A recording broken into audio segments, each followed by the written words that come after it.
The factory which is going to be built here is an outcome of scientific research, a new vision, and a true entrepreneurship and international cooperation. And I must admit, when I first had this idea presented to me a few years ago at a meeting around the old table in Bessastaðir among the books and the historical works describing Iceland in the previous centuries, it sounded very far-fetched. It sounded like something which, yes, maybe might happen sometime in the 22nd century, or perhaps not even then. But that we would be able, in 2009, to witness the groundbreaking of this factory in the certainty that it would be a success based on the experiment and the trial factory which was built within the premise of the university and in cooperation between the scientists, is indeed a demonstration that despite the difficulties and the crisis that we have suffered in the last 12 months, we can still come here together today to celebrate a world event in the evolution of our energy system.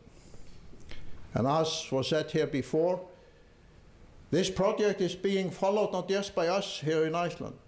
I know from my own discussions that not only in the United States, but also in China, in Qatar, and in Middle East, Abu Dhabi, and many other countries in the world, there are people, leaders, and companies watching with keen interest the evolution of this project. There have been delegations from all of these countries, which I have now mentioned, that have examined and studied this project in the early stages.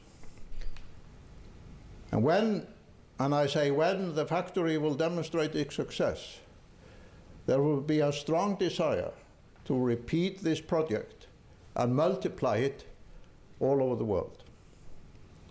So in that sense, we are seeing what could potentially become a global effort to utilize and recycle carbon in a way which we have not done before. We have heard that great scientists said decades ago that it could be done. We have a Nobel laureate who has excelled in explaining both how it can and how it must be done. But today, we are celebrating that it will be done.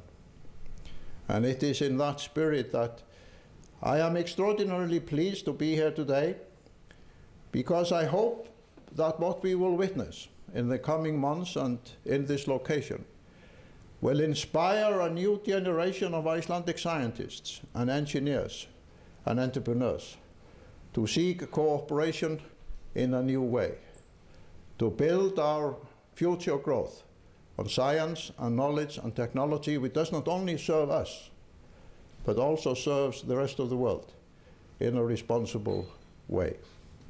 Because if we don't cooperate in this effort, the world will unfortunately be changed in an irreversible way, and we will regret it forever. That's why this is indeed a historic day. I know it is a little bit grand to say it, but it is simply the truth. So I will take this opportunity to congratulate everybody